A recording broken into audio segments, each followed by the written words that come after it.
할렐루야. 우리 하나님께서 큰 은혜로 채워주시리라 믿습니다. 오늘 본문의 말씀을 중심으로 자기를 죽게 하라 이런 제목으로 은혜를 나누겠습니다. 오늘은 예수의 열정 네 번째 시간이고요. 또한 사술전 절기인데, 여러분 교회의 사역이나 일을 하려 할 때 무엇보다 중요한 것은 그 사역을 이제 담당하는 사람이 중요하다. 사람이. 여러분 하나님의 일은 사람을 통해서 하세요. 하나님이 사람을 들어 사용하신다 그 말이에요. 하나님은 사람이 일하도록 하시지 기술이나 테크닉으로 일하도록 하지 않습니다.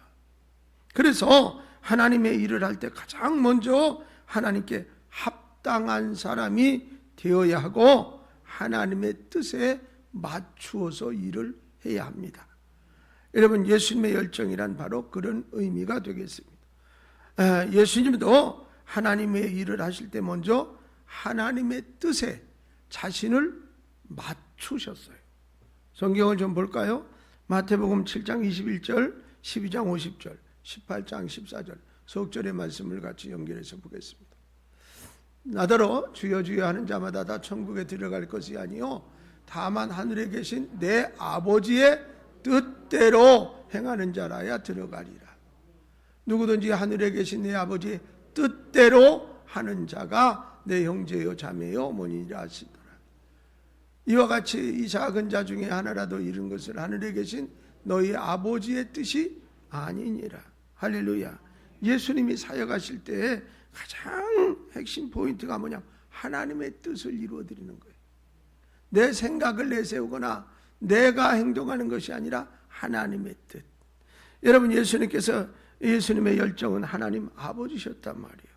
오직 하나님께 영광 돌리고 하나님이 기뻐하시는 것을 위해서 모든 것을 다 바치신 것을 볼 수가 있어요. 우리도 예수님처럼 돼야 된다 그 말이에요. 예수님이 하셨던 어떤 일하는 방법이나 노하우를 터득하려는 것이 아니라 예수님처럼 해야 한다 그 말이에요. 예수님처럼 살아야 합니다. 그래야 하나님의 일을 잘 할 수 있는 것입니다. 교회의 사역은 이미 안내한 것과 같이 7가지 사역 안에 다 들어있어요. 기도, 전도, 헌신, 희생, 예배, 청지기 사역, 그리고 교회 사역입니다. 여러분 그런데 이와 같은 7가지 사역을 잘 감당하려면 예수님처럼 해야 된다라는 것에 초점을 맞춰야 됩니다. 여러분 그러므로 교회 일을 하는 분들은 예수님처럼 하고 있는가 확인하고 또 재확인해야 합니다. 나는 예수의 열정을 가지고 일하고 있는가를 끊임없이 자신에게 물어보고 열정이 줄어들고 시들어지지 않도록 자신을 늘 채찍질해서 펌핑해서 제 위치로 자꾸 돌아갈 수 있도록 해요. 바로 오늘 예수의 열정 네 번째 말씀이 열정의 핵심이라고 할 수 있는 희생에 대한 내용입니다. 여러분 그래서 주의 일과 교회의 사역을 하면서 혹 헌신이나 희생이 부족함을 느낀다면 오늘 다시 회복되어서 사역을 위한 열정이 타오르기를 기대하겠습니다. 희생이란 말은 그 어떤 말보다도 사실은 강렬한 말씀이에요. 그런데 현대 교회들이 피하려고 하는 단어 중에 하나이기도 해요. 그러나 오늘만은 피하면 안 됩니다. 여러분 하나님이 가장 원하시는 것이 이건데 이건 안 하고 다른 것만 자꾸 하려고 그러면 그건 뭐 교회가 아니지요. 세상 모임에서도 얼마든지 다른 거 다 할 수 있어요. 사역을 말할 때 희생을 빼놓으면 무의미해지기 때문에 붙잡아야 합니다. 구약에 등장하는 희생은 곧 죽음을 의미하는 단어였어요. 그러니까 희생이 어렵다고 안 하려고 그러는 거예요. 희생이란 히브리어로 죽이다, 드리다, 제사 드리다는 동사 차바흐라는 단어에서 파생된 단어입니다. 여기에 헌물, 제물의 뜻을 가진 희생, 제바흐가 나왔습니다. 그러므로 성경에 기록된 희생이라는 단어는 죽음과 그 의미를 분리해서 생각하지 않습니다. 희생한다라는 것은 죽는다 그런 뜻과 같았습니다. 여러분, 이처럼 희생이라는 단어의 언어적 의미만을 통해서 보더라도 오늘날 우리가 이해하고 있는 희생의 뜻과 하나님이 말씀하시는 희생의 뜻이 크게 다르구나라는 것을 깨닫게 됩니다. 우리는 일반적으로 희생이라고 말할 때 내가 남보다 조금 더 양보하는 거, 손해보는 거, 이해하는 개념 등으로 받아들이고 있기 때문이죠. 그런데 하나님이 말씀하시는 희생은 죽는 거, 자신을 바치는 거, 죄물되는 거, 차별된 것이라고 말씀하시기 때문에 힘든 거예요. 여러분, 주의 사역을 하고 교회를 세우고 사람을 섬긴다는 약간 손해를 보는 양보 정신이나 그 사람을 이해하는 차원이 아니라는 것을 암시하고 있단 말이죠. 교회는 인간적인 만남을 이루는 공동체가 아닙니다. 그래서 희생을 한다는 것은 영적으로 해석할 수 있는 영역입니다. 사람의 힘으로는 참는 것도 힘들어요. 그렇잖아요. 더더욱 희생한다는 것은 그러니 어림도 없어요. 자, 보실까요? 로마서 12장 1절 말씀을 한번 같이 읽어보겠어요.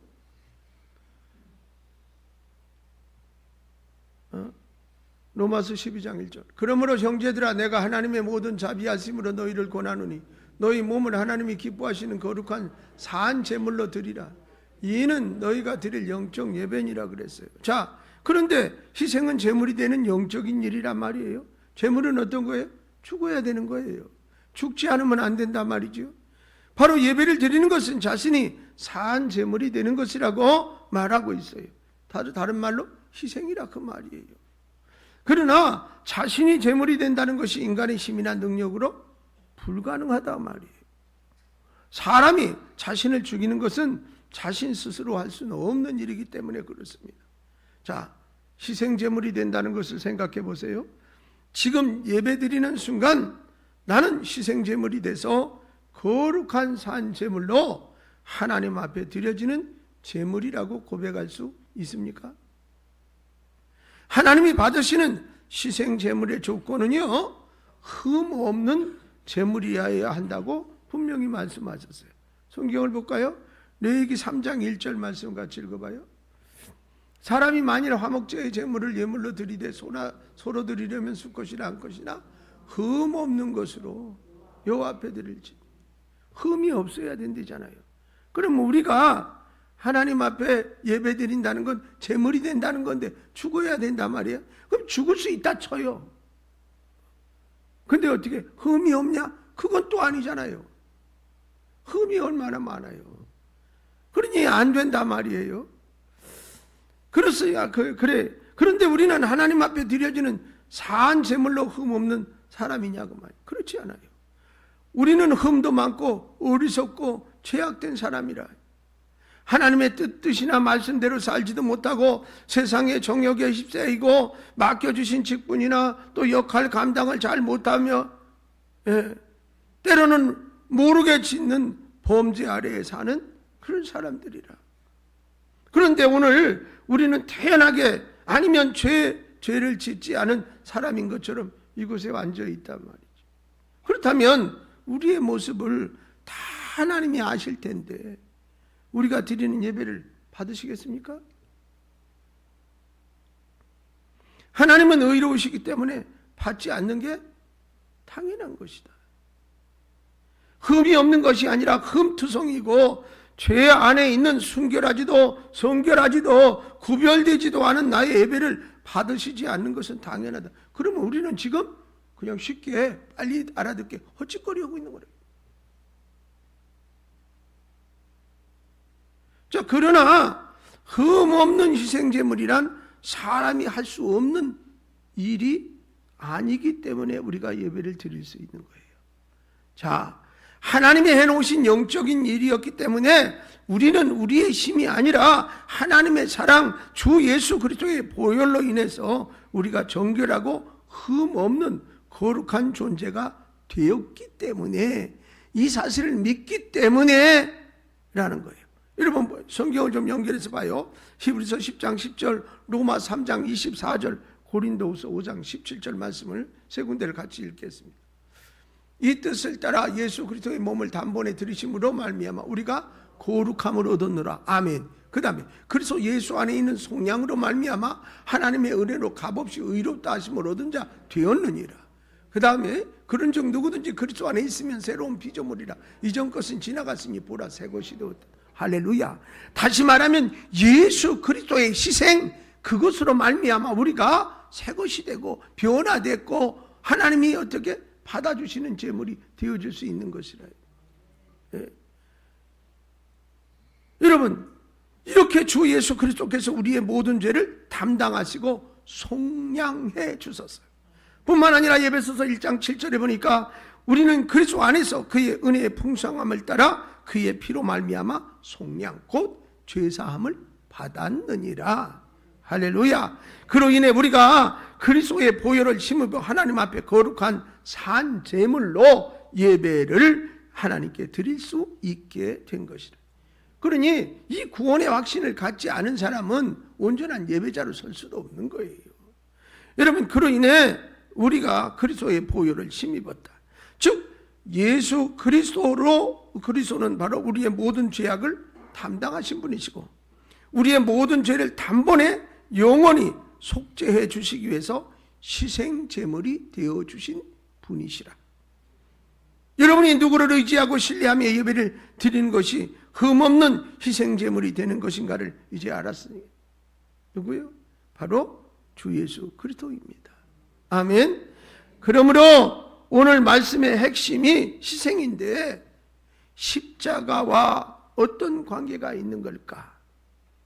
십자가를 이해해야 희생이 무엇인지를 우리가 제대로 알 수 있고, 자주 고백하고 기독 신자들이 부담을 갖는 말씀 중에 자기 십자가를 져야 한다는 것도 바르게 이해할 수 있게 됩니다. 자, 예수님께서 이 땅에 사람의 몸을 입고 내려와 몸과 물과 피를 흘려서 돌아가신 것은 바로 하나님의 공의를 이루기 위해서였습니다. 하나님의 공의는 하나님을 떠난 모든 사람은 반드시 죽는다입니다. 네. 그 말은 모든 성경은 이랬어요. 모든 사람이 죄를 지었고, 로마 3장 23절에 모든 사람이 죄를 범하였음에 하나님의 영광에 이르지 못하더니, 또 그 값은 뭐라고 그랬냐? 사망이라고 분명히 말씀하셨어요. 로마서 6장 23절에 뭐라 그래요? 죄의 삭은 사망이요. 그러므로 결국 하나님을 떠나 믿지 않는 모든 사람들은 죄에 대한 공의가 죽음이기 때문에 죽게 되는 것이라 그 말입니다. 그러나 하나님의 또 다른 속성인 사랑은 그것을 용납하지 않으셨어요. 자신의 피조물들이 죄 가운데 하나님을 떠나 죽어가는 것을 그냥 두고만 볼 수 없었더라 그 말이에요. 그래서 자신의 공의를 만족시키면서도 세상의 모든 사람들을 구원하기 위해서 드러내신 하나님의 지혜가 바로 뭐냐? 십자가인 것입니다. 할렐루야. 인간을 향한 하나님의 사랑과 공의를 동시에 만족시키는 십자가는 인간의 사고와 지성으로는 도저히 이해할 수도 생각해낼 수도 없는 것이었습니다. 그 둘은 완전히 충돌되고 모순될 뿐만 아니라 전혀 상반되기 때문입니다. 그러나 하나님은 자신의 지혜를 통하여 십자가로서 그 둘을 온전히 만족시키셨습니다. 고린도전서 1장 21절로 24절까지 말씀을 같이 한번 읽어보도록 하겠습니다. 하나님의 지혜에 있어서는 이 세상이 자기 지혜로 하나님을 알지 못하므로 하나님께서 전도에 미련한 것으로 믿는 자들을 구원하시기를 기뻐하라 하셨도다.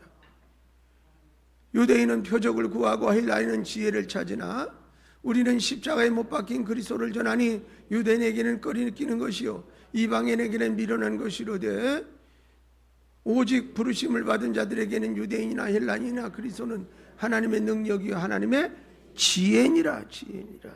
예. 하나님의 공의로 인해서는 죄인된 우리에게 심판으로 인해 죽을 뿐이에요. 그렇지만 하나님의 사랑으로 인해서는 그 아들을 우리에게 보내주시고 죽게 하신 대속의 죽음이 준비되었기 때문입니다. 여러분, 하나님은 인간을 사랑하셨기 때문에 그 아들 되신 예수 그리스도를 직접 우리 가운데 보내셔서 그분의 사랑을 직접 보여주셨어요.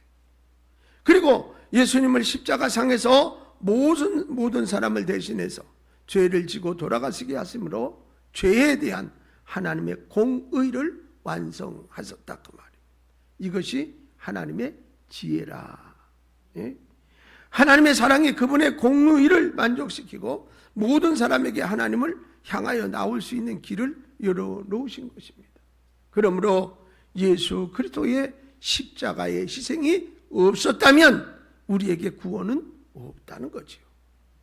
영생을 얻는 것도 하나님의 자녀라 일컬음을 받는 것도 불가능한 일이었습니다.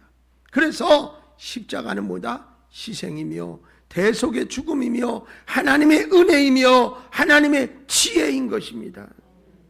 그런데 오늘 본문을 통해 십자가를 지신 주님께서 지금 우리에게 명령하시는 것이 바로 그 십자가입니다.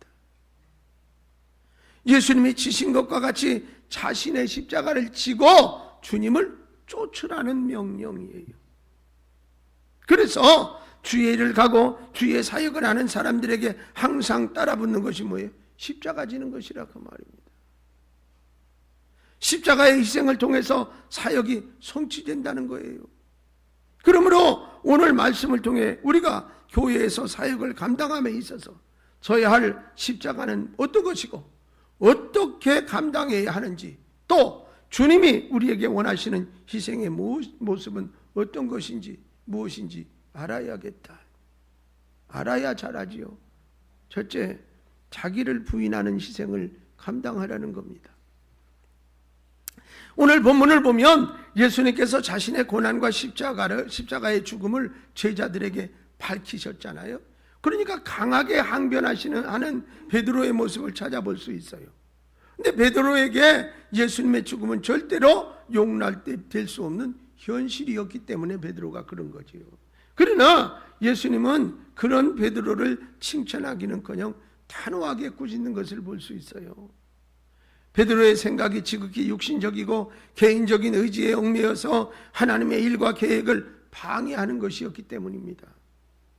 예수님의 계획은 자신이 모든 사람들을 위해서 대속물이 되어 제물의 죽음으로써 하나님과의 관계를 회복할 수 있는 구원의 통로를 마련하는 일이었단 말이죠.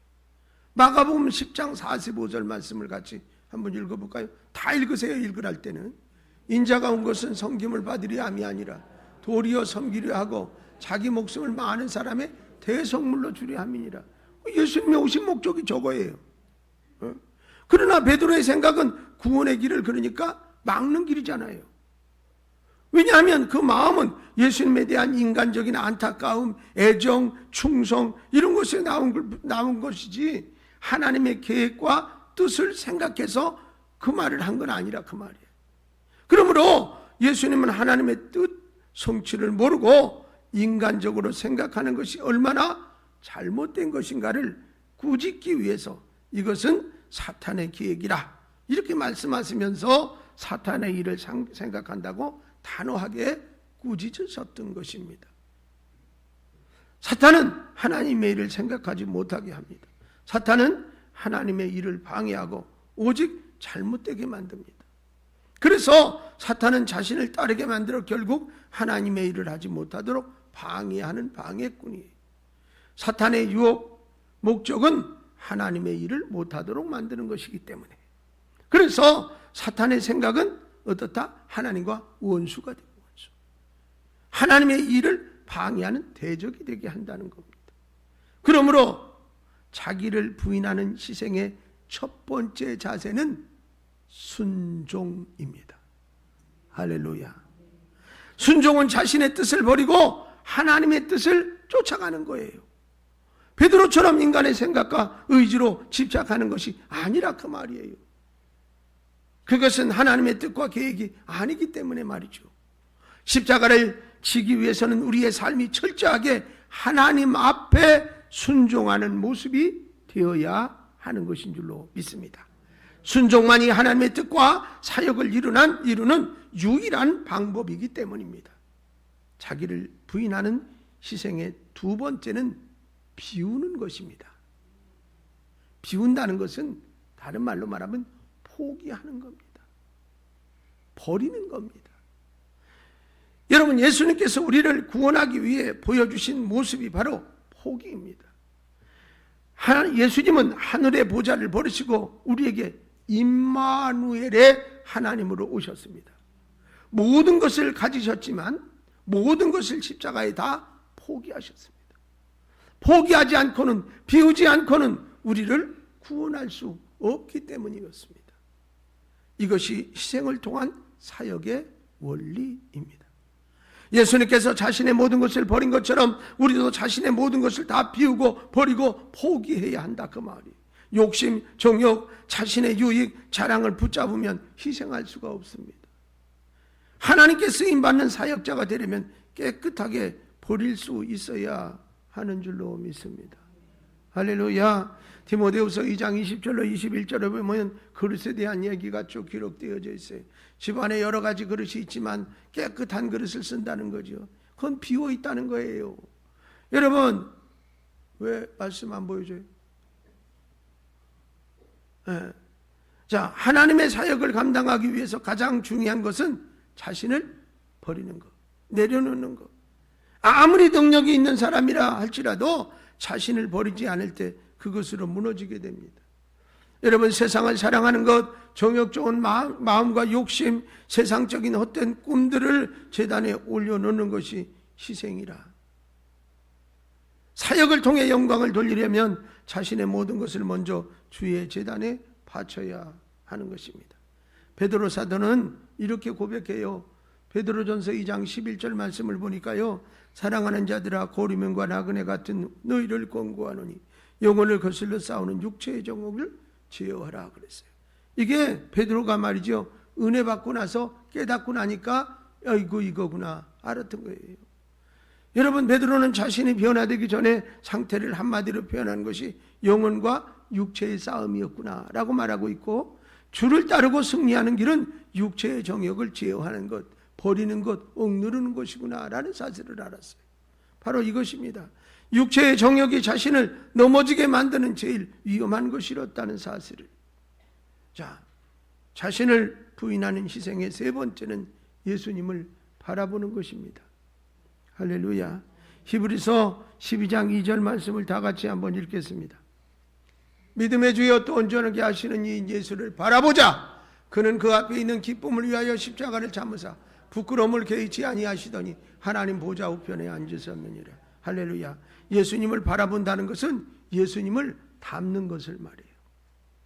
사람은 누구나 바라보는 대상을 닮아가게 되어 있어요. 여러분, 우리 어릴 때 배웠던 큰 바위 얼굴처럼 말이죠. 예? 닮는다는 것은 그대로 따른다는 거예요. 예수 그리스도께서 십자가를 지시고 십자가에 돌아가신 것처럼 예수님의 발자취를 따르는 것이 바라보는 것입니다. 여러분, 우리가 주님 대신 예수 그리스도를 바라보고 그분을 닮기 위해 쫓아가는 것은 결국 그분이 우리를 위해 감당하신 십자가의 희생을 내 삶 가운데 실천해 가는 것이라 이 말입니다. 자기 부인은 순종과 버림과 바라봄입니다. 이것은 자신의 희생입니다.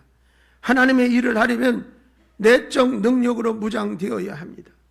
희생하면 주의 일을 더 잘할 수 있습니다. 희생하면 더 큰 역사를 볼 수 있습니다. 결코 자기의 만족이나 자신의 뜻과 생각대로 하나님의 사역을 하려는 마음이 있다면 깨끗하게 버려야 됩니다. 예수님이 베드로에게 가르쳐주는 희생은 먼저 자신에 관한 내용이었어요. 주를 따르는 근데 가장 큰 장애물은 환경이나 외적인 요건들이 아니라 자기 자신임을 가르쳐주고 있습니다.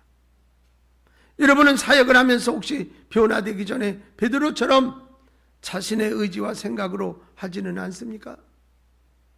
자기 희생에 대해 깊이 생각하십시오. 나는 어떤 것을 희생하며 주의 사역에 임하고 있는지 살펴보셔야 합니다. 예수 믿고 사역을 감당하는데 내 것을 한 개도 손에 안 보고 신앙생활 한다면 죄송해요, 가짜다. 흉내만 내는 겁니다. 여러분, 희생을 통해서 열매가 거둬지고 희생을 통해 열매를 거둬야 합니다. 할렐루야. 두 번째로 자기 십자가를 지는 희생을 감당하라는 겁니다.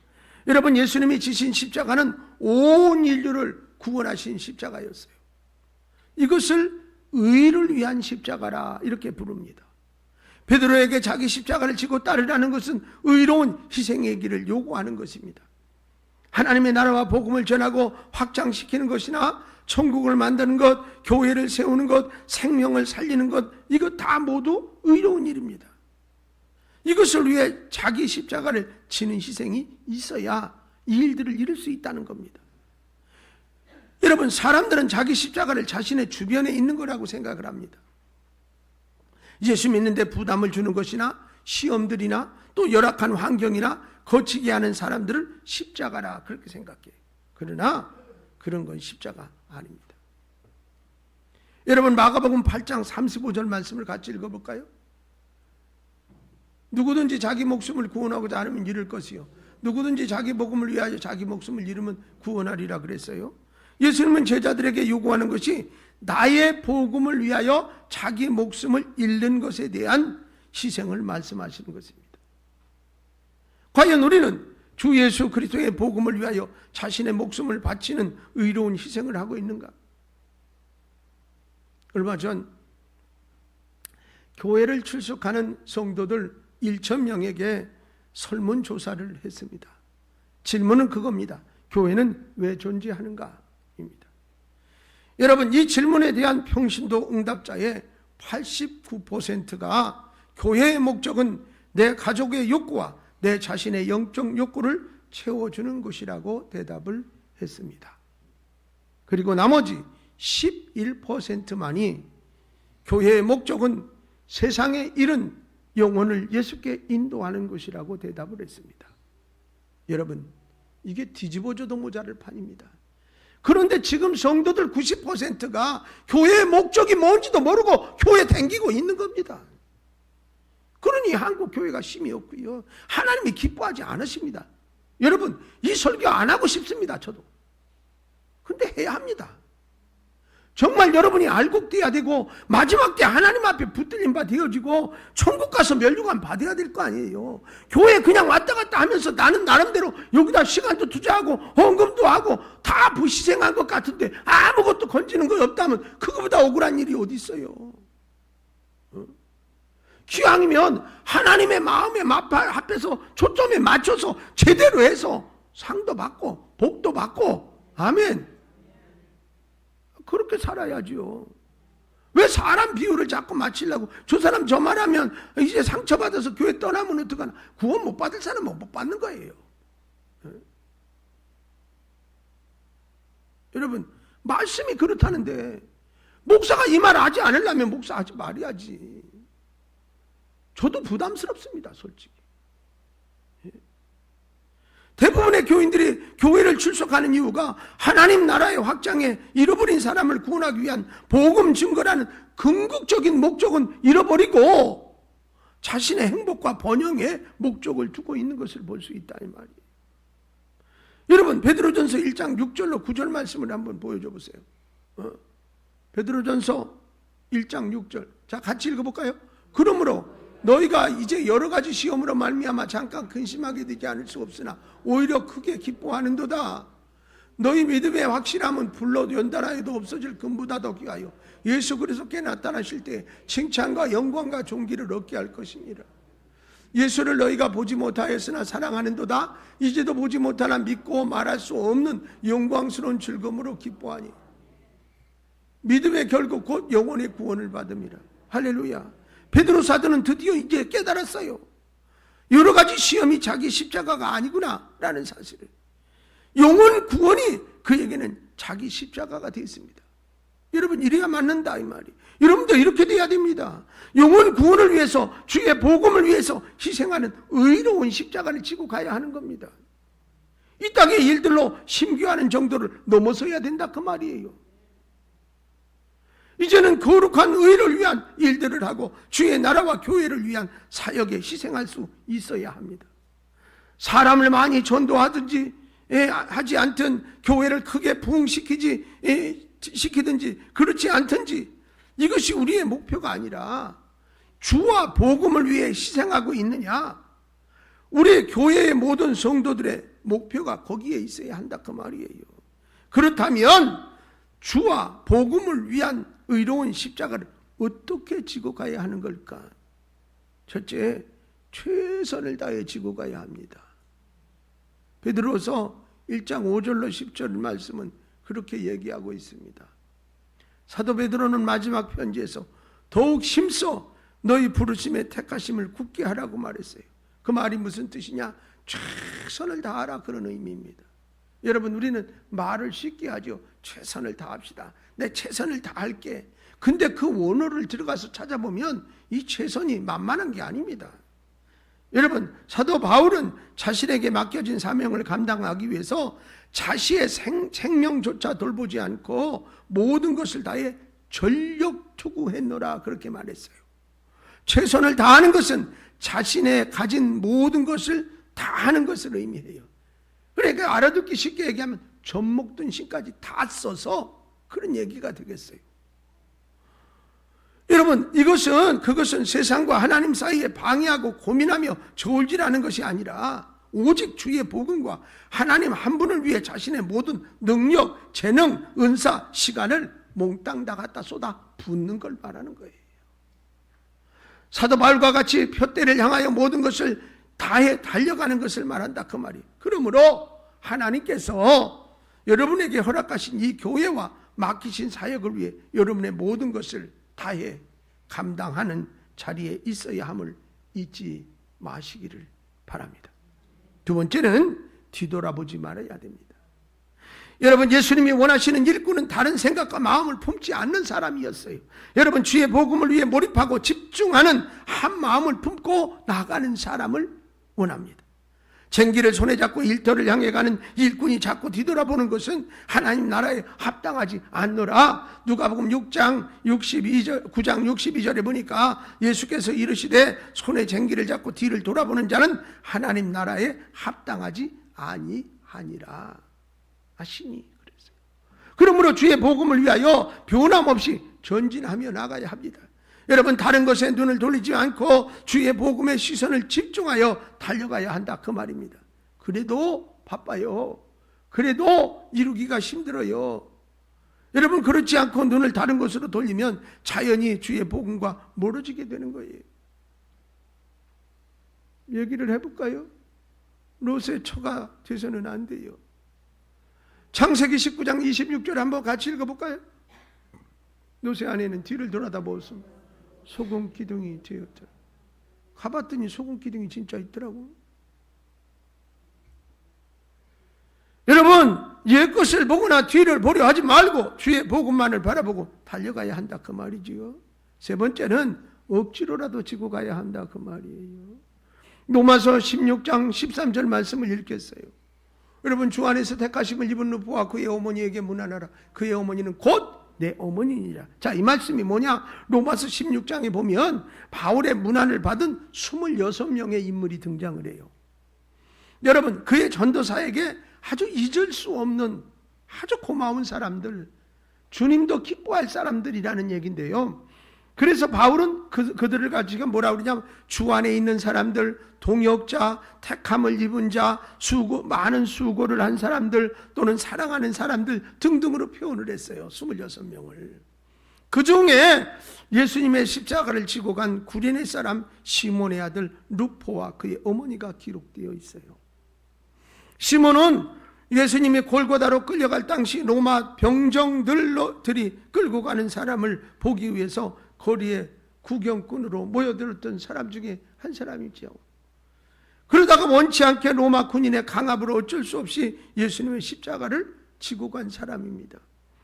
시몬은 비록 억지로 십자가를 지고 갔어요. 그렇지만 그 아들과 아내는 사도 바울의 전도 사역에 있어 기록에 남을 만큼 헌신적인 사람이 되어서 바울의 기억 속에 깊이 남아있는 사람으로 성경에 기록되어져 있습니다. 억지로라는 것은 내가 원하지 않는 것을 한다라는 의미보다는 준비되어 있지 않거나 기대하지 않았던 것, 생각하지 못했던 일인데 주를 위하여 주어진 기회라는 차원으로 해석하는 것이 맞습니다. 그런 십자가라도 그 십자가는 보상이 있고 축복이 있다는 거예요. 여러분, 시몬은 단 한 번에 주님의 십자가를 짐으로 오늘날까지 그의 모든 가족들이 주의 길을 간 사람들로 소개되는 영광스러운 사람이 되었습니다. 십자가는 의로운 길을 가는 것입니다. 자기 십자가는 주와 복음을 위한 희생입니다. 최선을 다하고 부름과 택함을 바라보고 자원한 마음이나 억지로라도 지고 가는 결단이 있어야 합니다. 우리의 부족함은 의로운 희생을 위하여 쓰임을 받지 못하고 있는 모습인 줄로 믿습니다. 마지막으로 열매 맺는 희생을 감당하라는 겁니다. 예수님이 지고 가신 십자가의 희생은 많은 사람을 살리는 생명 열매를 맺었습니다. 희생은 열매를 맺는 것입니다. 요한복음 12장 24절 우리가 잘 아는 말씀인데 같이 볼까요? 내가 진실로 너희에게 이르노니 한 알의 밀이 땅에 떨어져 죽지 아니하면 한 알 그대로 있고 죽으면 많은 열매를 맺느니라. 예수님의 말씀처럼 희생하지 않으면 아무 열매를 맺을 수가 없습니다. 여러분, 그리고 열매 맺는 희생은 예수님처럼 자신을 죽기까지 내어주는 것입니다. 그래서 예수님이 지셨던 십자가는 모든 사람을 위한 고통과 고난의 십자가였습니다. 자신의 목숨을 내어주는 엄청난 희생이었습니다. 그리고 그 희생으로 인해 오늘도 복음으로 수많은 영혼들이 구원받고 있습니다. 이것이 희생의 능력이며 희생의 원리인 줄로 믿습니다. 그러므로 첫째, 열매를 위해서는 분명한 사명이 필요합니다. 바울은 복음 증거를 위해서 일생을 바쳤습니다. 사도행전 20장 24절이 증거하고 있습니다. 여러분, 세례 요한은 주의 길을 예비하기 위해서 광야에서 소리를 높여 외쳤습니다. 마가복음 1장 이제 3절이 그것을 증거하고 있습니다. 스데반은 담대히 복음을 증거하다 순교했느라고 사도행전 7장 59절로 60절에 기록하고 있는 것을 볼 수가 있습니다. 왜 그렇습니까? 그들에게는 하나님께서 맡기신 사명이 있었기 때문입니다. 하나님이 주신 사명이 그들을 움직였기 때문이라. 그들이 자신의 모든 것을 걸고 감당한 하나님의 사명은 자신의 생명을 비롯한 모든 것을 희생하게 했고 그로 인해 열매 맺었습니다. 바울의 선교는 수많은 교회를 세웠고 요한의 일침은 수많은 사람을 회개케 했고 스데반의 순교는 복음에 불을 붙이는 기폭제가 되었습니다. 바로 그들의 포기하지 않는 사명이 열매를 맺은 것인 줄로 믿습니다. 베드로전서 4장 12절로 14절은 말씀하고 있습니다. 비춰주세요. 사도 베드로는 고난에 참여하는 즐거움에 대해 고백을 하면서 영광을 나타내실 때까지 이기며 달려가겠노라 라고 고백을 해요. 하나님은 지금도 이렇게 포기하지 않는 사명의 사람들을 기다리고 계십니다. 오늘 본문인 마가복음 8장 38절 말씀에 누구든지 이 음란하고 죄 많은 세대에서 나와 내 말을 부끄러워하면 인자도 아버지의 영광으로 거룩한 천사들과 함께 올 때에 그 사람을 부끄러워하리라 그랬어요. 마지막에 부끄러움을 당하는 사람이 누굽니까? 이 세대에서 벗어나지 못하고 죄 짓는 사람을 말하는 거예요. 그들은 아버지의 영광을 볼 수 없는 사람입니다. 주의 복음의 열매가 없는 것이 얼마나 비참한 모습인가를 그대로 보여주는 말씀이 아닌가요? 사랑하는 여러분, 여러분의 십자가를 지는 희생을 통해 열매 맺기 위해서 하나님이 주신 분명한 사명, 자기 십자가를 붙잡으시기 바랍니다. 최선을 다해 감당하시기를 바랍니다. 두 번째로는 열매를 위해서는 철저한 헌신이 필요합니다. 헌신은 희생을 각오하는 마음의 자세입니다. 하나님을 위해서 모든 것을 다 드리는 겁니다. 사도 바울은 이러한 삶의 모습을 로마서 14장 8절에 이렇게 고백했어요. 우리가 살아도 주를 위해 살고 죽어도 주를 위하여 죽나니 그러므로 사나 죽으나 우리가 주의 것이로다.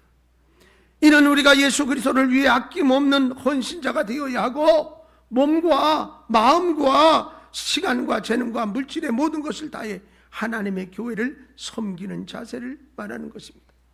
헌신되지 않은 사람을 통하여서는 아무리 많은 일을 한다 하여도 하나님이 원하시는 열매를 온전히 맺을 수가 없습니다. 헌신되지 않은 사람, 여러분 마음의 중심이 하나님을 향하지 않고는 절대로 또한 헌신이 안 나옵니다. 그러므로 하나님 주신 사명에 헌신하는 모습을 통해서 열매 맺는 삶을 살아야 합니다. 헌신된 사람만이 자기를 부인하고 자기의 십자가를 질 줄 알고 자신을 포기하고 하나님 나라와 의를 구할 줄 알기 때문입니다. 마지막으로 말씀드립니다. 열매를 위해서는 굳건한 인내가 필요합니다. 우리가 십자가를 감당함으로 열매 맺게 되는 사역의 열매는 당장 금방 맺혀지지 않습니다. 그것은 오랜 기다림, 고통, 아픔을 참는 인내의 시간이 필요합니다. 우리 예수님께서도 우리를 구원하기 위해서 죄인들을 오래 참으시며 인내하셨느라 히브리서 12장 3절에 말씀하세요. 때문에 잠깐의 낙심했다고 해서 순간의 어려움과 고난이 있다고 해서 절대로 자신이 지고 가는 십자가를 포기해서는 안 됩니다. 왜냐하면 인내는 모든 소망을 이루며 기쁨으로 단을 거두게 하는 버팀목이 되기 때문인 줄로 믿습니다. 로마서 5장 4절과 시편 126장 5절 말씀 한번 같이 읽어보겠습니다. 인내는 연단은 소망을 이루는 줄 압니다. 시편이여 눈물을 흘리며 씨를 뿌리는 자는 기쁨으로 거두리로다. 할렐루야. 그렇습니다. 예수님은 저와 여러분을 위해 자신의 모든 것을 포기하고 버리시기까지 하셨습니다. 우리를 대신에 심판받으시고요, 책질직도 당하시고요, 수치와 모욕과 침뱉음을 당하셨어요. 그리고 머리에 가시가 면류관을 쓰시고 십자가 위에서 나를 대신에 물과 피를 다 쏟으시고 돌아가셨습니다. 그분의 희생으로 인해 구원을 받았습니다. 이것이 십자가입니다. 헌신과 희생입니다. 우리의 십자가도 마찬가지입니다. 자신을 포기하지 않고는 감당할 수가 없습니다. 자신의 포기 없이 희생이 없고 희생이 없이 열매가 없습니다. 그러므로 우리는 우리의 몸과 마음과 시간과 재능과 물질의 모든 것을 주와 복음을 위해 주신 사명을 위해서 감당해야 할 줄로 믿습니다. 할렐루야. 최고의 희생에 도전하기 위해서 첫째, 자기를 부인하는 희생을 감당해야 합니다. 둘째, 자기의 십자가를 지는 희생을 감당해야 합니다. 마지막으로 열매 맺는 인내의 희생을 감당해야 합니다. 할렐루야. 찬송하겠습니다.